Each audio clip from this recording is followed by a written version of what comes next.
या बातमीपत्राचे प्रायोजक आहेत टायझर।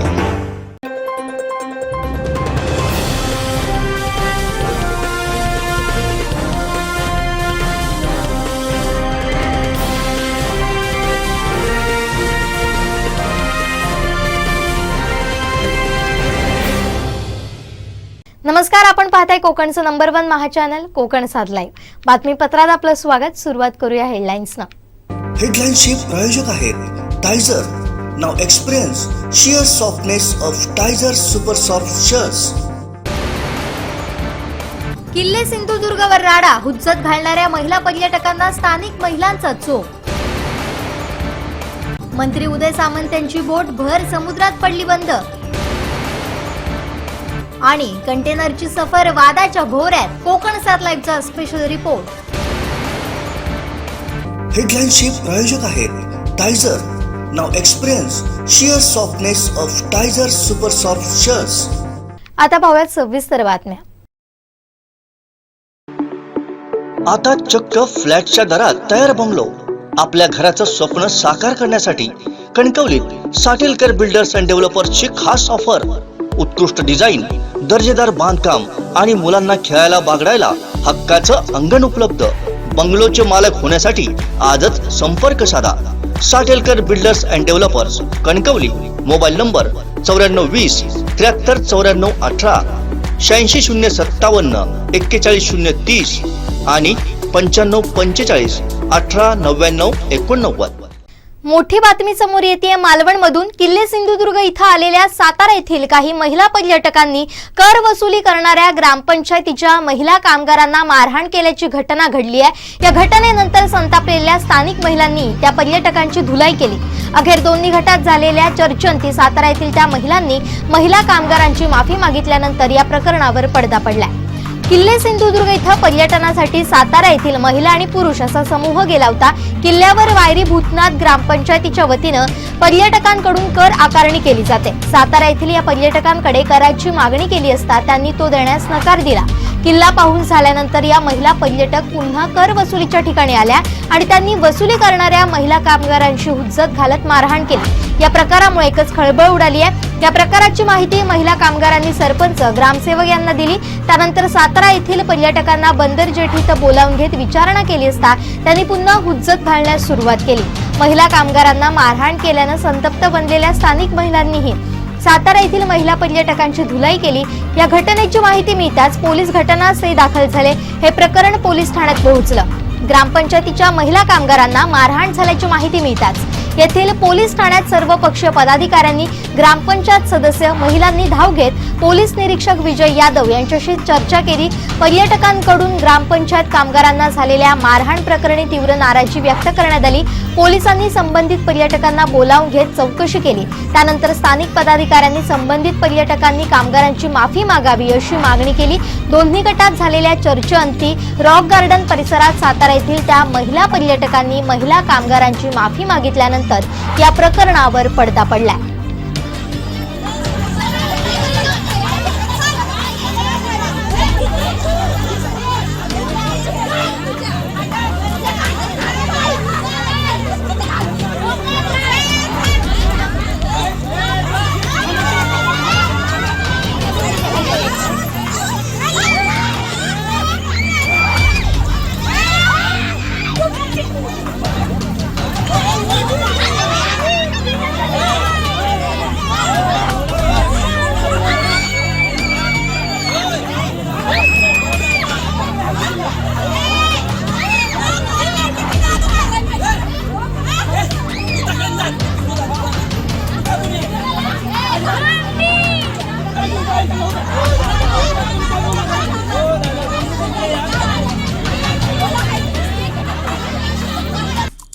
आमचे दिवसभरातले सर्व अपडेट्स, ताज्या घडामोडी आणि थेट लाईव्ह पाहण्यासाठी सबस्क्राइब करा, लाईक करा कोकणचं नंबर 1 महा चॅनल कोकण सात लाईव्हचं YouTube चॅनल। ऑट्रा बिझनेस पार्क, ओरोस फाटा, Mumbai Goa highway touch, mall, retail wholesale market, commercial, residential अशा एकूण 9 विंगचा भव्य प्रकल्प, 260 दुकानगाळे आणि 56 सदनिकांचे भव्य व्यापारी संकुल, 120 स्क्वेअर फूट पासून 3000 स्क्वेअर फूट पर्यंत गाळे भाड्यानं आणि विकत मिळते.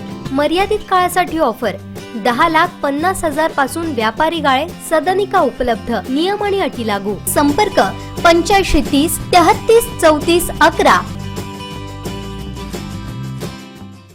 मुख्यमंत्री एकनाथ शिंदे गटाचे नेते आणि उद्योग मंत्री उदय सामंत यांची बोट भर समुद्रात बंद पडल्याची घटना समोर आली आहे. रायगडमधील मांडवा इथून स्पीड बोटनं मुंबईतील गेटवे ऑफ इंडियाच्या दिशेने येत असताना भर समुद्रात हा थरार घडला. मात्र सामंतांच्या पीएनं प्रसंगावधान दाखवल्यानं सर्वजण सुखरूप परतले. उदय सामंत एका कार्यक्रमानिमित्त अलिबागला गेले होते. संध्याकाळी तेथील कार्यक्रम आटपून ते मुंबईच्या दिशेनं समुद्री मार्गानं रवाना झाले. बोटीनं प्रवास करत असताना भर समुद्रातच त्यांची स्पीड बोट बंद पडली. हिंदुस्तान समाचार न्यूज एजन्सीनं या संदर्भात वृत्त दिलंय. बोटीतील सर्व यंत्रणा ठप्प झाल्यामुळे कॅप्टनला मदतीसाठी आपत्कालीन संदेश पाठवणे शक्य होत नसल्याची माहिती आहे. बोटवरील नियंत्रणही सुटलं होतं. त्यातच लाटा उसळत असल्यामुळे उदय सामंत यांची बोट भरकटू लागली होती. अशावेळी उदय सामंत यांच्या पीएचे प्रसंगावधान कामी आलं. मोबाईलला रेंज मिळत नसतानाही त्यांनी सर्वतोपरी प्रयत्न केले आणि अखेर दुसरी बोट मागवण्यात त्यांना यश आलं. कशीबशी बोट आली आणि सामंतांसह त्यांचा संपूर्ण स्टाफ त्यात शिफ्ट झाला. त्यासोबतच बुडणाऱ्या बोटीलाही वाचवण्यात आलं. पीएच्या प्रसंगावधानामुळे उदय सामंत आणि त्यांच्याबरोबर असलेल्या त्यांच्या स्टाफची सुखरूप सुटका झाली. सर्वजण दुसऱ्या स्पीड बोटनं मुंबईला पोहोचले. तेथून ते मंत्रालयात आपल्या कामासाठी मार्गस्थ झाले. आमचे दिवसभरातले सर्व अपडेट्स, ताज्या घडामोडी आणि थेट लाईव्ह पाहण्यासाठी सबस्क्राईब करा, लाईक करा कोकणचं नंबर 1 महा चॅनल कोकण 7 लाईव्हचं YouTube चॅनल. भूपाळी रामपारी दिशादाही उजळल्या आल गोकुळ आपुल्या दारी. निर्भेळ आणि सकस चवीच गोकुळ लई भारी. गोकुळ दूध संघाची दर्जेदार दुग्ध उत्पादने. गोकुळ दूध, दही, तूप, दूध powder, cooking butter, table butter, paneer, इलायची श्रीखंड, आंबा श्रीखंड, फ्रूट श्रीखंड, ताक आणि लस्सी. गोकुळ दूध आणि दर्जेदार दुग्ध उत्पादने. चव आहे कोल्हापुरी. गोकुळ लई भारी. विधानसभा निवडणुकीत एकमेकांचे प्रतिस्पर्धी असणारे शिक्षण मंत्री दीपक केसरकर आणि भाजप जिल्हाध्यक्ष राजन तेली एकाच मंचावर उपस्थित राहिले. कोकण विभाग शिक्षक मतदारसंघ निवडणूक याला निमित्त ठरलं. युतीचे शिक्षक उमेदवार ज्ञानेश्वर म्हात्रे यांच्या प्रचारार्थ आयोजित मेळाव्यात तेली केसरकर यांच्यातील हे खास प्रसंग पाहूयात.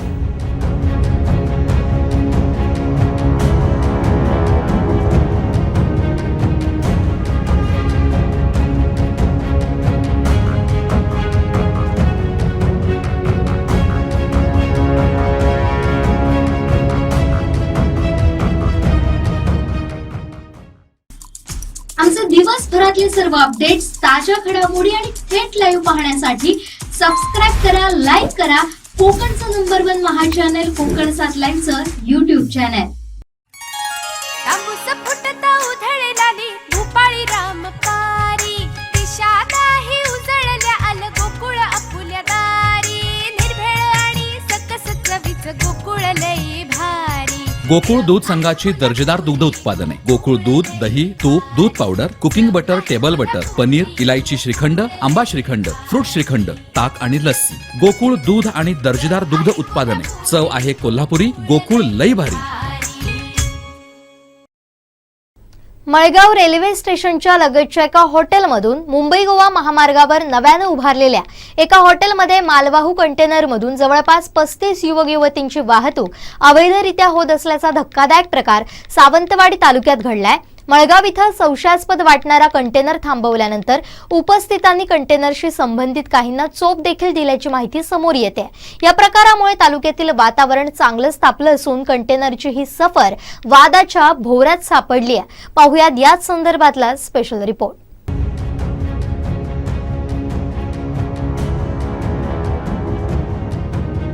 या कंटेनरमधून जवळपास 15 मुली, 20 मुलगे अशा 35 जणांना घेऊन जात होते. यावेळी कंटेनरमधील 35 जण आतमध्ये घुसमटल्यानं त्यांनी आरडाओरड करत कंटेनरचा दरवाजा बडवायला सुरुवात केली. ग्रामस्थांना संशय आल्यानं हा कंटेनर त्यांनी अडवत त्या टीमला बाहेर काढलं. एका विवाह सोहळ्यात कॅटरिंगच्या कामासाठी मुंबईची ही टीम 2 दिवसांपूर्वी तालुक्यात आली होती. प्रवासाचे पैसे वाचवण्यासाठी गुरांप्रमाणे कंटेनरमधून या 35 जणांना नेण्यात येत होतं. मात्र मळगाव बाजारात झालेल्या घटनेनंतर कंटेनरमधील आरडाओरड ऐकून संशयास्पद वाटणारा हा कंटेनर ग्रामस्थांनी रोखला। याची माहिती मिळताच कंटेनरशी संबंधित काही जण घटनास्थळी पोहोचले। यावेळी त्या ठिकाणी उपस्थितांनी त्यांना चोप दिल्याची माहिती समोर येते। दरम्यान हा प्रकार गैरसमजातून झालाय। इव्हेंटसाठी काम करणारी मुलं या कंटेनरमध्ये होती। असा प्रवास करणं चुकीचं आहे, परंतु ही मुलं इव्हेंटसाठी जात होती। या प्रकरणी चालकाला दंड ठोठावलाय अशी माहिती पोलीस निरीक्षक फुलचंद मेंगडे यांनी दिली आहे। पुढे ते म्हणाले, काल उशिरा त्याला न्यायालयातही हजर करण्यात आलं। त्यातच हा कंटेनर पोलीस ठाण्यात आणत असताना अर्धा तास लेट झाल्याचं उपस्थितांकडून सांगितलं गेलं। त्या अर्ध्या तासात काहीतरी झाल्याचा संशय आहे असं मत आहे। अर्धा तास गाडी गेलेली कुठे हेच समजत नाही। पोलिसांकडून गाडी रस्ता चुकल्याचं सांगितलं गेल्याचं घटनास्थळी उपस्थित असणाऱ्यांकडून सांगितलं गेलं। त्यामुळे तो कंटेनर लेट का झाला असा सवाल देखील यामुळे उपस्थित होतोय। याबाबत पोलिसांना विचारलं असता पोलीस ठाण्यात कंटेनर आणताना पोलीस सोबतच होते असं पोलिसांकडून सांगितलं गेलं। पोलिसांकडून सर्व कागदपत्रांची छाननी केल्यानंतर त्या टीमला सोडून देण्यात आलं। याच प्रकरणावरून पोलिसांना मनसेसह सामाजिक कार्यकर्त्यांनी धारेवर धरत या प्रकारावर नाराजी व्यक्त केली। तर यात अंमली पदार्थांच्या तस्करीचा संशय सामाजिक कार्यकर्ते सुनील पेडणेकर यांनी व्यक्त केलाय, तर अमित वेंगुर्लेकर, सुधीर राऊळ यांनी आक्रमक भूमिका घेतली आहे। तर मनसेचे ॲडव्होकेट राजू कासकर यांनी रविवारी याबाबत भाष्य करणार असल्याचं सांगितलंय। त्यामुळे सध्या हे प्रकरण वादाच्या भोवऱ्यात सापडलं असून बड्या राजकीय नेते मंडळींनी देखील या प्रकरणात लक्ष घातल्याची माहिती मिळते। एकंदरीत लग्न सोहळ्याला जाणारी टीम आणि कंटेनरमध्ये असणारं कॅटरिंगचं सामान, त्यामुळे ही टीम सोहळ्यासाठीच आली असल्याचं प्रथम दर्शनी निदर्शनास येतं। परंतु मुंबईतून आलेली ही मंडळी 2 दिवस रेल्वे स्थानकाशेजारील हॉटेलमध्ये वास्तव्याला आहे, पण केवळ 10 ते 15 मिनिटांच्या अंतरावर असणाऱ्या हॉटेलमध्ये जात असताना केवळ पैसे वाचवण्यासाठी पूर्णतः बंद मालवाहू कंटेनरमधून ही टीम प्रवास करते हे संशयास्पद वाटणार असून शांतता समिती सदस्य आणि शहरातील एका व्यावसायिकाशी संबंधित हा सोहळा असताना कंटेनरमधून प्रवास करण्याची वेळ या टीमवर का आली हा देखील सवालच आहे। सध्या तरी पैसे वाचवायच्या नादात केलेल्या कंटेनर सफरीमुळे शहरातील वातावरण चांगलंच तापलं असून निर्माण झालेल्या संशय कल्लोळामुळे संशयाच्या भोवऱ्यात सापडलेल्या कंटेनर सफरी मागील नेमकं सत्य काय हा सवाल सध्या अनुत्तरितच आहे। आमचे दिवसभरातले सर्व अपडेट्स, ताज्या घडामोडी आणि थेट लाईव्ह पाहण्यासाठी सबस्क्राईब करा, लाईक करा कोकणचं नंबर 1 महा चॅनल कोकण 7 लाईव्हचं YouTube चॅनल। तांबूस फुटता उधळलाली भूपाळी रामपारी दिशादाही उजळल्या आल गोकुळ आपुल्या दारी निर्भेळ आणि सकस चवीच गोकुळ लई भारी। गोकुळ दूध संघाची दर्जेदार दुग्ध उत्पादने गोकुळ दूध, दही, तूप, दूध powder, cooking butter, table butter, paneer, इलायची श्रीखंड, आंबा श्रीखंड, फ्रूट श्रीखंड, ताक आणि लस्सी। गोकुळ दूध आणि दर्जेदार दुग्ध उत्पादने, चव आहे कोल्हापुरी, गोकुळ लई भारी।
आमचे दिवसभरातले सर्व अपडेट्स, ताज्या घडामोडी आणि थेट लाईव्ह पाहण्यासाठी सबस्क्राईब करा, लाईक करा कोकणचं नंबर 1 महा चॅनल कोकण 7 लाईव्हचं YouTube चॅनल. निसर्गाच्या सानिध्यात स्वच्छंद आणि शांत जीवनाची सुरुवात म्हणजेच कुडाळ मधला एक अतिशय सुबक प्रकल्प.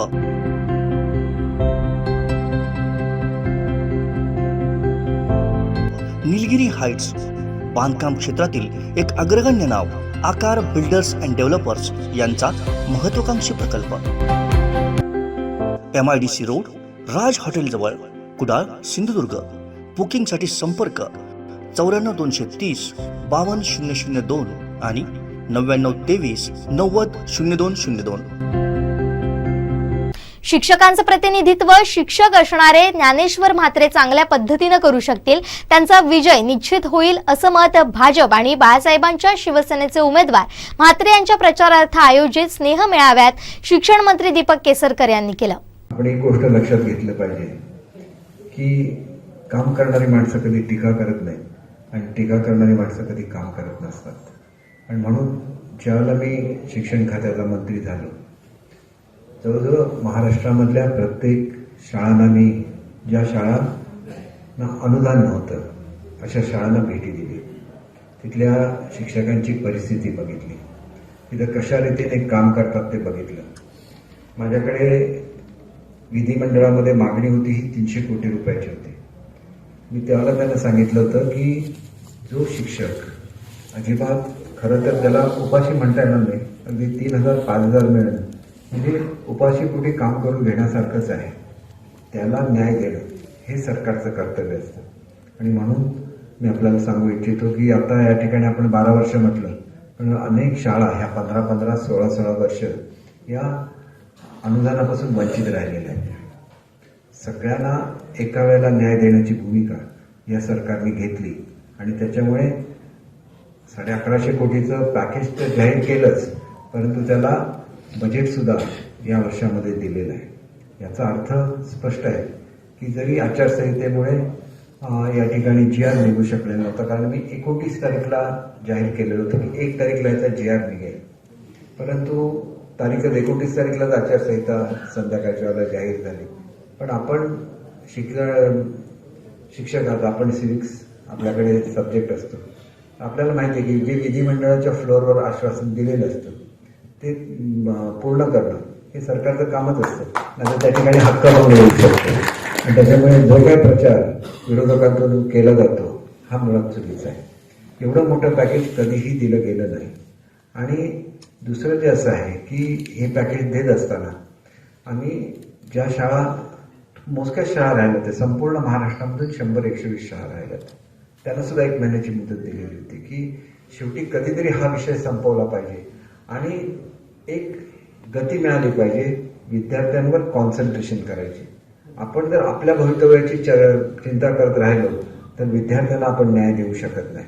आणि म्हणून एका वेळेला न्याय हा सर्व शिक्षकांनाच दिला असं नाही, तर जे शिक्षक सेवक होते त्यांना आपल्याला माहिती आहे की 4,000 6,000 8,000 अशा वेतनावर त्यांच्याकडून, म्हणजे ते शासनानेच ठरवलेला दर होता, तो सुद्धा 16, 18, 20 हजार करण्याचा निर्णय ह्या शासनाने घेतला. शेवटी शासन हे कशा रीतीने शिक्षकांसाठी काम करू शकतं याचं हे एक उदाहरण होतं.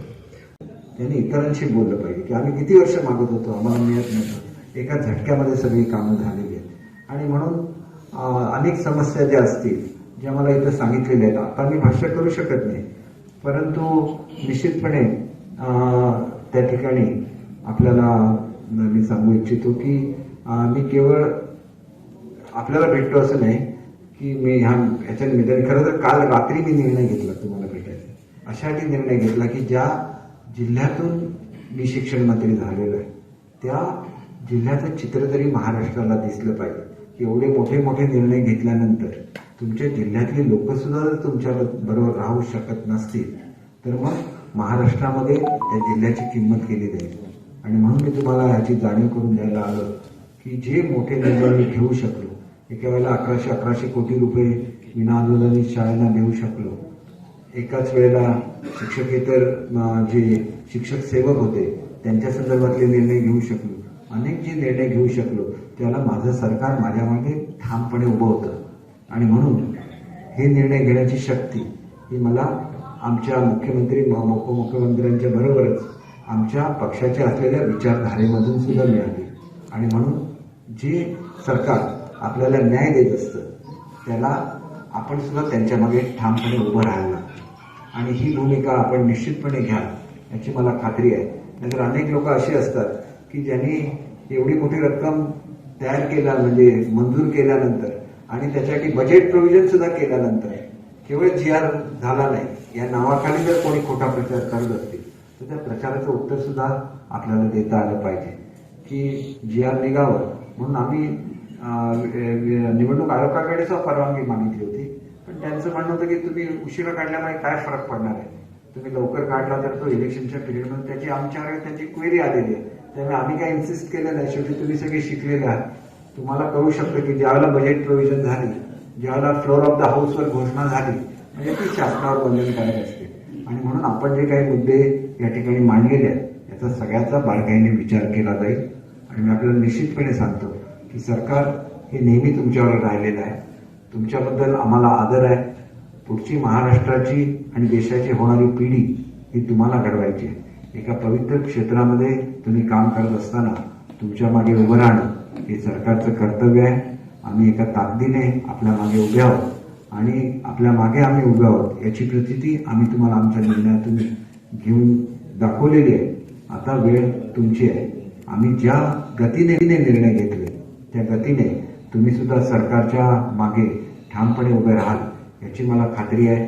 एक अतिशय चांगला असा उमदा उमेदवार आम्ही तुम्हाला दिलेला आहे.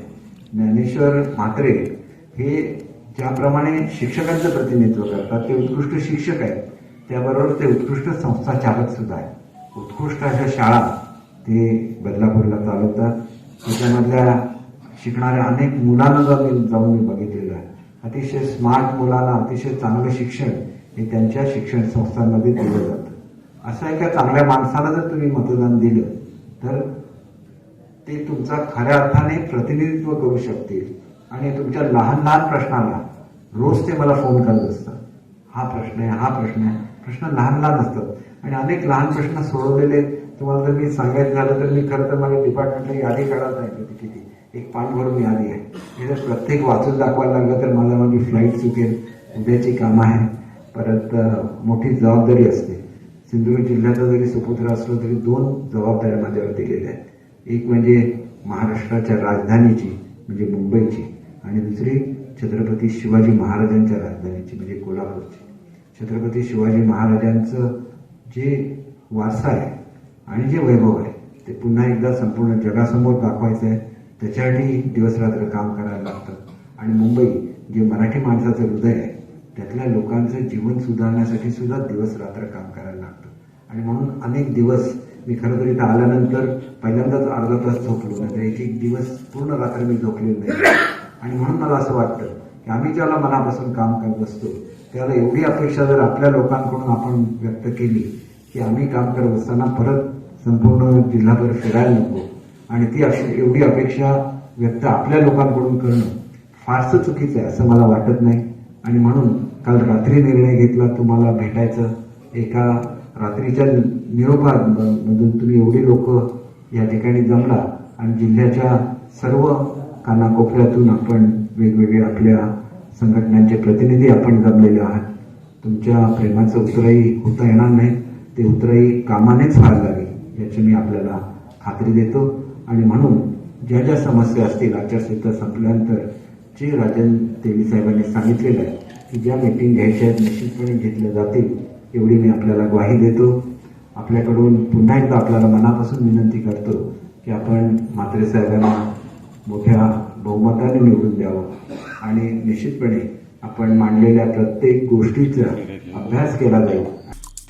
आमचे दिवसभरातले सर्व अपडेट्स, ताज्या घडामोडी आणि थेट लाईव्ह पाहण्यासाठी सबस्क्राईब करा, लाईक करा कोकणचं नंबर 1 महा चॅनल कोकण 7 लाईव्हचं युट्यूब चॅनल. आज लोकांना हवी तशी सुखसोयीने युक्त घरं मिळत नाहीयेत किंवा मिळाली तर त्यांची फसवणूक होते, त्यांना तडजोड करावी लागते. त्यांच्या स्वप्नातलं हवं तसं सुखसोयींनी युक्त घर मिळावं, त्यांच्या आयुष्यात सुख आणि शांती निर्माण व्हावी यासाठी आम्ही मार्गदर्शन करतोय. ही घरं मिळवून देताना ही योग्य दरात असतील या मिशनवर काम करत असताना आज आम्हाला 7 वर्ष पूर्ण होत आहेत. या 7 वर्षात आपले साथ आणि विश्वास फार मोलाचा होता. ही साथ अशीच असू दे, हा विश्वास असाच असू दे, हीच ईश्वरचरणी प्रार्थना. शाळा बंद करायचा कुठलाही निर्णय सरकारनं घेतलेला नाहीये. काही जण केवळ अफवा पसरवण्याचं काम करत असल्याचं विधान शिक्षण मंत्री दीपक केसरकर यांनी केलंय. पाहूया. प्रत्येक गोष्टीचा निर्णय घेत असताना त्याच्यावर अभ्यास करायला लागतो. ज्यावेळेला अनुदान ठरवायचं होतं त्याला अनेक लोक टीका करायची. मी त्यांना सांगितलं होतं की माझं फ्लोअरवरचं आश्वासन आहे, जर मी पूर्ण नाही केलं तर म्हणजे मी कधी दिलं होतं आश्वासन, जून महिन्यामध्ये दिलं होतं. माझ्या मंत्रिपदावर गदा येऊ शकते, माझ्यावर त्या ठिकाणी हक्कभंगाचा प्रस्ताव येऊ शकतो. तरी असताना काही लोक बसली ती भीतीकुटी बसली असते. पण मी त्यांना बसताना असं सांगितलं, जो निर्णय घेणार सगळ्यांसाठी घेणार आणि ज्याला निर्णय घेईल त्याला अनेक लोकांनी भाषणं केली होती, 400 कोटी दिला तुम्हाला, 400 कोटी द्यायला काय झाले, अमुक झाले तमुक झाले, पण 400 कोटी नाही दिले, 1100 कोटी दिले. कारण अभ्यास करून प्रत्येक प्रश्न सोडवायला लागतो. जसा शिक्षक सेवकांचा प्रश्न आहे, जसं आपण सांगितलं की जशी हमी आमच्या शिक्षकांना असते तशी खाजगी याच्यामध्ये असली पाहिजे. तुम्ही एक गोष्ट लक्षात घ्या की मोठ्या प्रमाणामध्ये शाळेतली मुलं कमी का होतात, तर मुलांचा ओढा हा इंग्रजी शिक्षणाकडे जास्त झालेला आहे. आणि मुलांना असं वाटतं की इंग्रजी शिक्षण घेतल्यामुळे आपण जीवनामध्ये प्रगती करू शकतो. परंतु आपण एक गोष्ट लक्षात घेतली पाहिजे की भारताच्या पंतप्रधानांनी असं एक शैक्षणिक धोरण आणलेलं आहे की ज्या शैक्षणिक धोरणाची अंमलबजावणी चालू झाल्यानंतर तुमच्या मनामधली सगळी भीती दूर होणार आहे. कारण याच्या पुढच्या काळामध्ये मातृभाषेमध्ये शिक्षण देणं हे कंपल्सरी झालेलं आहे. मुलं काळामध्ये तुमच्या मनामध्ये जी भीती वाटते की शाळा बंद होतील की काय, शाळा बंद करण्याचा कुठलाही निर्णय हा आम्ही घेतलेला नाही आहे. आणि त्याच्यामुळे विनाकारण जी लोक गैरसमज करून देतात की आम्हाला भरती करायची असली तरी आम्हाला माहिती पाठवायला लागते शाळेमध्ये किती स्टुडंट्स आहेत ते, आणि मग ती माहिती मागवली तरी शाळा बंद होणार आहेत की काय, अशी अफवा उठवली जाते. अफवा उठवणारे अफवा उठवतात, परंतु मग त्याच्यावर अवलंबून असलेली लोक ही विनाकारण चिंताग्रस्त होतात. त्याच्यामुळे असे कुठल्याही अफवांवर आपण विश्वास ठेवू नये. एवढे मोठे मोठे निर्णय ज्या सरकारने घेतलेले आहेत, शेवटी त्यांच्या मागे सुद्धा तुम्ही ठामपणे उभं राहण्याची गरज असते. आमचे दिवसभरातले सर्व अपडेट्स, ताज्या घडामोडी आणि थेट लाईव्ह पाहण्यासाठी सबस्क्राईब करा, लाईक करा कोकणचं नंबर 1 महा चॅनल कोकण 7 लाईव्हचं युट्यूब चॅनल. तांबूस फुटता उधळलेली भूपाळी रामपारी, दिशा नाही उजळल्या आल गोकुळ आपुल्या दारी, निर्भेळ आणि सकस चवीच गोकुळ लई भारी. गोकुळ दूध संघाची दर्जेदार दुग्ध उत्पादने, गोकुळ दूध, दही, तूप, दूध powder, cooking butter, table butter, paneer, इलायची श्रीखंड, आंबा श्रीखंड, फ्रूट श्रीखंड, ताक आणि लस्सी. गोकुळ दूध आणि दर्जेदार दुग्ध उत्पादने, चव आहे कोल्हापुरी, गोकुळ लई भारी. शिक्षणाधिकारी उपसंचालकांचा बंदोबस्त आपल्याला करावा लागेल असं विधान भाजप जिल्हाध्यक्ष राजन तेलींनी शिक्षण मंत्री दीपक केसरकर यांच्या समोर केलंय. पाहुयात काय म्हणाले तेली. आजची सकाळची गोष्ट आहे. सकाळी आज आम्ही नेरुळच्या शाळेत गेलो. नेरुळ ना सकाळी कुडामध्ये मानगावकडे हळदीचं नेरुळ. आज संस्था चालकांची अशी अडचण आहे की 11वी 12वीचे वर्ग पुढच्या वर्षी बंद करावे लागतील. कारण का तिकडे आता मुलांची संख्या आणि शिकवायला शिक्षकाला मान्यता नाही. तीच परिस्थिती साळगावला गेलो. साळगावला त्यांना 4 महिन्यापासून पगार नाही आणि शिक्षण अधिकारी एवढे मुजोर झालेत. आपल्याला शिक्षण अधिकारी उपसंचालकांचा बंदोबस्त दीपकभाई करावा लागेल. काही लोकांवर कारवाई करावी लागेल. कारण वर्षानुवर्षे हे लोक जात आहेत. ही लोक खूप संसिद्धतेवाली आहेत आणि कदाचित आमच्यापर्यंत येत नाहीत. पण आज अडचण अशी आहे की संच मान्यतेसाठी किंवा कुठल्याही विषयासाठी किंवा यांचं मेडिकलचं बिल असलं तरी 6-6 महिने 8-8 महिने फेऱ्या घालाव्या लागतात. या शिक्षण अधिकाऱ्यांची सवय वरच्या आहे. पश्चिम महाराष्ट्र विदर्भात ते काय ज्या ठिकाणी शिक्षण ज्या ठिकाणी विक्रीचं म्हणजे जिथं पैसे घेऊन शिक्षण दिलं जातं अशा प्रकारच्या सवयी झाल्यामुळे त्या सवयीची अपेक्षा इथे आल्यानंतर ते करतात आणि इथं पूर्तता तर त्या गोष्टीची करू शकले नाही तर मग ह्या सगळ्यांना त्या ठिकाणी त्रास सहन करावा लागतो. म्हणून पहिल्यांदा आपल्याला जर ही यंत्रणा सरळ करायची असेल तर शिक्षण अधिकारी उपसंचालक या लोकांना लाईनमध्ये आणावं लागेल आणि मग तरच आपल्या खऱ्या अर्थाने शिक्षकांना या ठिकाणी न्याय मिळणार आहे. संच मान्यतेसाठी सुद्धा एवढा वेळ लागावा, बिलासाठी एवढा वेळ लागावा, या सगळ्या अडचणी आपल्या फार प्रामुख्याने या सगळ्या शिक्षकांच्या या ठिकाणी आहेत.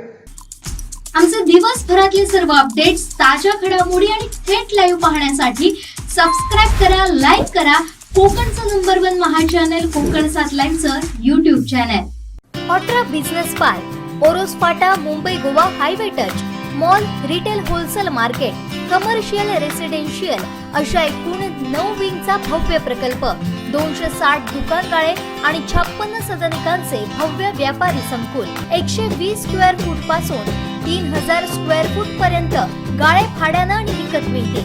मर्यादित काळासाठी ऑफर, 10,50,000 पासून व्यापारी गाळे, सदनिका उपलब्ध, नियम आणि अटी लागू. संपर्क 8530 33 34 11. दोडामार्गातून अपघाताची मोठी बातमी समोर येते. मांगेली इथं कामगारांना घेऊन जाणाऱ्या डंपरचा ब्रेक फेल झाल्यानं अपघात घडला. या अपघातात 6 जण जखमी झाले, त्यातील 1 जण गंभीर जखमी आहे. हे सर्व रस्ते कामगार आहेत. अधिक माहिती अशी की गाजूवाडी येथून मांगेलीकडे जात असताना एका उघड वळणावर डांबर भरलेल्या डंपरचे ब्रेक फेल झाल्यानं ड्रायव्हरचा ताबा सुटला आणि डंपर मागे येऊ लागला. त्यामुळे डंपरमध्ये मागे बसलेल्या काही कामगारांनी डंपर दरीत कोसळतो या भीतीनं उड्या मारल्या. त्यात एका कामगाराच्या कुशीला मोठी जखम झाली आहे, तर अन्य 5 जणांना मुका मार लागलाय. या अपघाताची खबर बाबूराव धुरी यांना मिळताच त्यांनी दोडामार्ग रुग्णालयाची 108 रुग्णवाहिका मांगिलीकडे पाठवून दिली. त्यात जखमी रुग्णांना घेऊन तातडीनं हलवण्यात आलं. त्यापैकी 1 जण गंभीर असलेल्या रुग्णाला गोवा बांबोळी इथं हलवण्याचे प्रयत्न सुरू होते. या अपघातावेळी डंपरमध्ये 16 ते 17 जण मागे बसले होते, तर याच डंपरमध्ये डांबराचे बॅरल असल्याचं पुढे येत आहे. डांबरच्या गाडीत बसलो आणि ती डांबरची गाडी गेली आणि त्याच्यानंतर त्याचे ब्रेक लावण्याचा त्यांनी प्रयत्न केला. ड्रायव्हरकडे चिठ्ठी, त्याच्यानंतर गाडी एकदम मागे ते 2-4 लोकांनी ते उड्या मारल्या ना, गाडी पलटी व्हायच्या मार्गावर होती. उंबराच्या झाडामुळे वाचली, गाडी इथली चालली गेली खाली. 5-6 जणांना लागले आणि 17 माणसं. या रस्ते कामगारांना हलवण्यासाठी ठेकेदार पाठवत असलेल्या दुसऱ्या वाहनाला वेळ लागणार असल्यानं हे रस्ते काम करणाऱ्या मजुरांनी डांबरानं भरलेल्या डंपर मधूनच जाण्याचा निर्णय घेतलाय. सुदैवानं मागे येणाऱ्या डंपर झाडाला अडकल्यानं मोठा अनर्थ टळला. मात्र संबंधित ठेकेदारानं कामगारांच्या जीवाशी असा खेळ करू नये अशा प्रतिक्रिया आता व्यक्त होत आहेत. आमचे दिवसभरातले सर्व अपडेट्स, ताज्या घडामोडी आणि थेट लाईव्ह पाहण्यासाठी सबस्क्राईब करा, लाईक करा कोकणचं नंबर 1 महा चॅनल कोकण 7 लाईव्हचं YouTube चॅनल. ऑट्रा बिझनेस पार्क, ओरोस फाटा, Mumbai Goa highway touch, mall, retail wholesale market, commercial residential अशा एकूण 9 विंगचा भव्य प्रकल्प, 260 दुकानगाळे आणि 56 सदनिकांचे भव्य व्यापारी संकुल, 120 स्क्वेअर फूट पासून 3000 स्क्वेअर फूट पर्यंत गाळे भाड्यानं आणि विकत मिळते. मर्यादित काळासाठी ऑफर, 10,50,000 पासून व्यापारी गाळे, सदनिका उपलब्ध, नियम आणि अटी लागू. संपर्क 8530 33 34 11. सावंतवाडी तालुका पत्रकार संघ आयोजित आणि एडमिशन पुरस्कृत बाळशास्त्री जांभेकर चषक क्रिकेट स्पर्धेचा मानकरी वेंगुर्ला पत्रकार संघ ठरला, तर सावंतवाडी पत्रकार संघ उपविजेता ठरला. शालेय शिक्षण मंत्री दीपक केसरकर यांच्या उपस्थितीत पारितोषिक वितरण समारंभ पार पडला.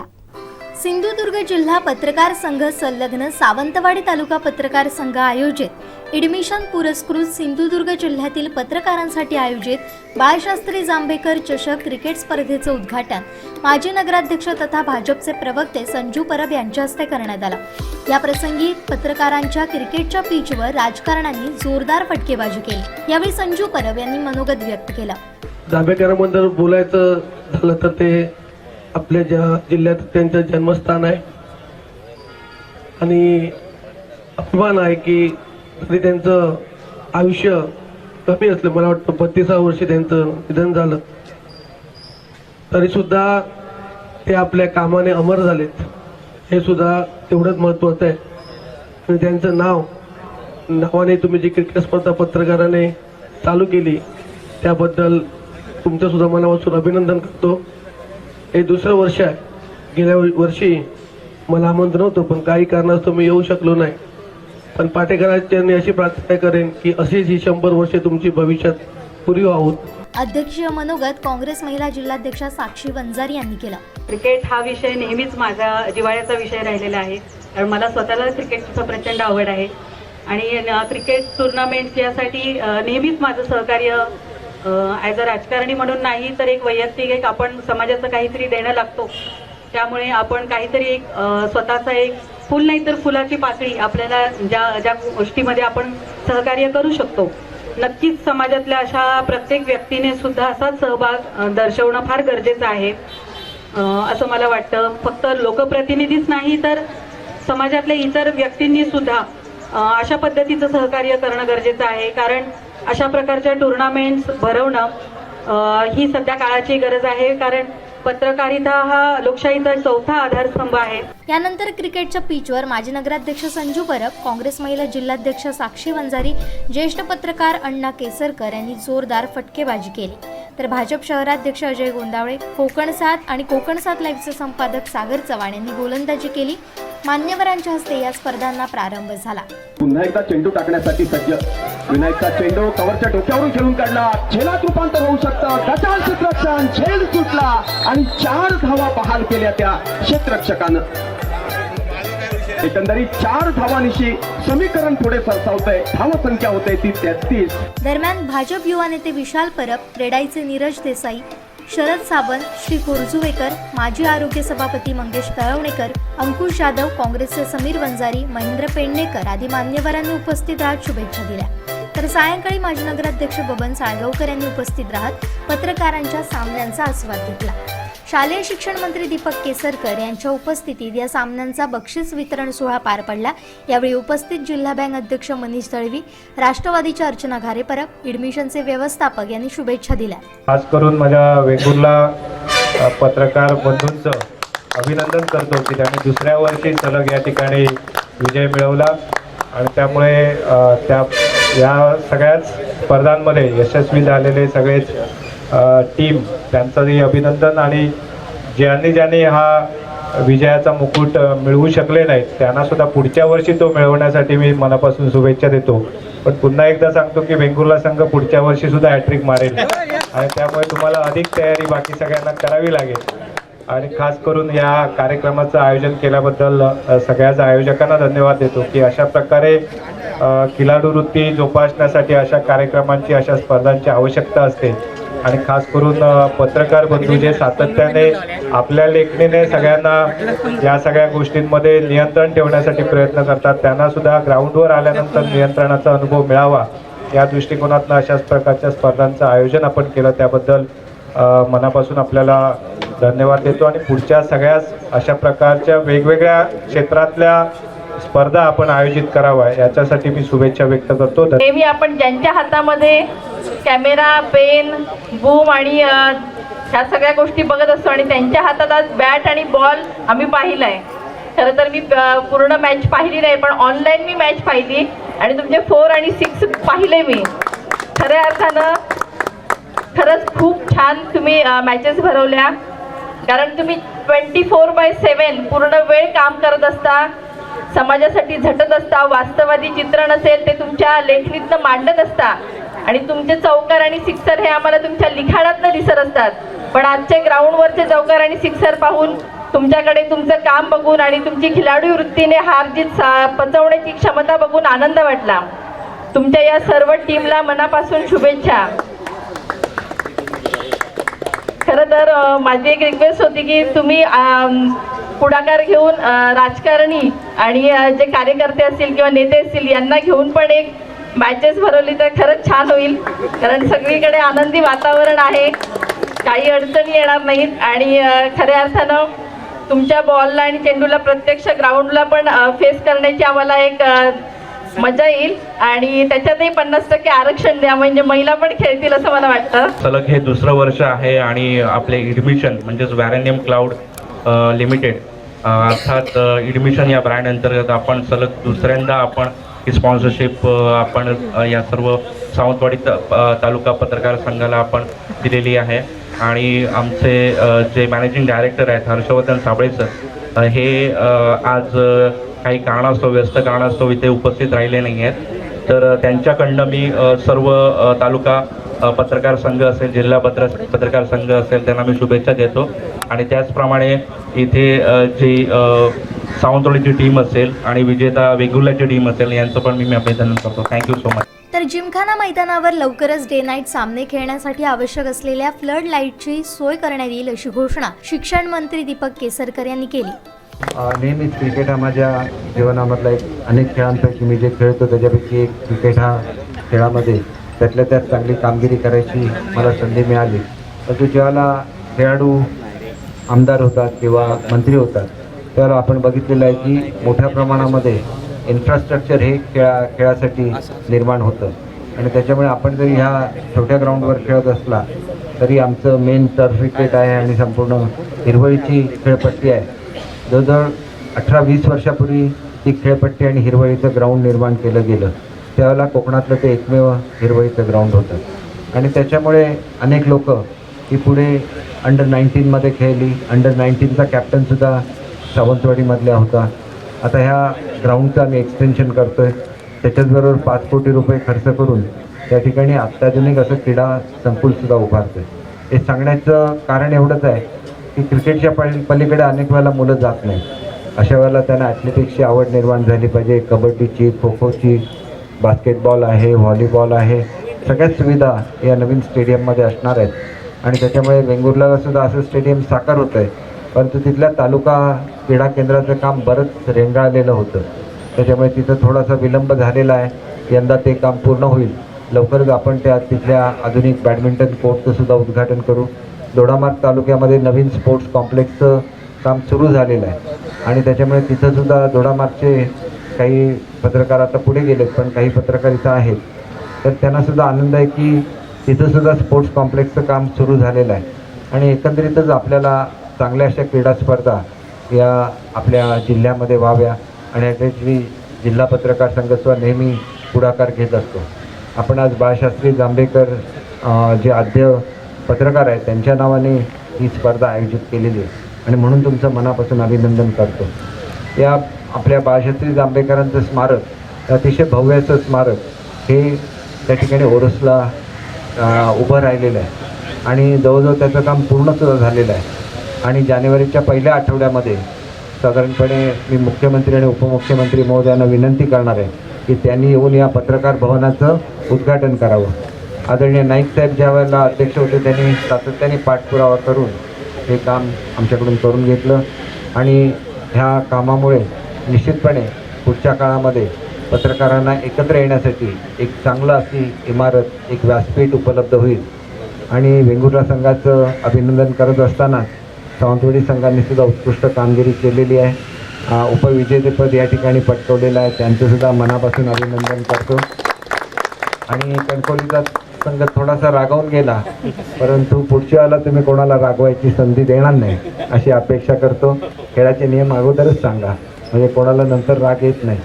पण वेळेची सुद्धा कमतरता होती, काळोख होत होता आणि त्याच्यामुळे मला वाटतं की पुढच्या काळामध्ये दिव्याची सुद्धा व्यवस्था ही निदान मेन ग्राउंडवर तरी केली पाहिजे की जेणेकरून तुम्हाला त्रास होणार नाही. मी लवकरच याचं एस्टिमेट करायला सांगेन आणि पुढच्या वेळेला येताना तुम्हाला घाईघाईने खेळायला लागणार नाही अशी व्यवस्था या ठिकाणी निश्चितपणे केली जाईल एवढंच या निमित्ताने सांगतो. या क्रिकेट स्पर्धेचा मानकरी वेंगुर्ला पत्रकार संघ ठरला तर सावंतवाडी पत्रकार संघ उपविजेता ठरला. मॅन ऑफ द मॅच म्हणून Harshal Parab, best bowler Ganesh Iswalkar, best batsman Sachin Redkar, best fielder Amol Gosavi, man of the match म्हणून प्रवीण परब यांना गौरविण्यात आलं. तर या सामन्याचं थेट लाईव्ह प्रक्षेपण करणाऱ्या कोकण 7 लाईव्हचे संपादक सागर चव्हाण यांचाही सन्मान करण्यात आला.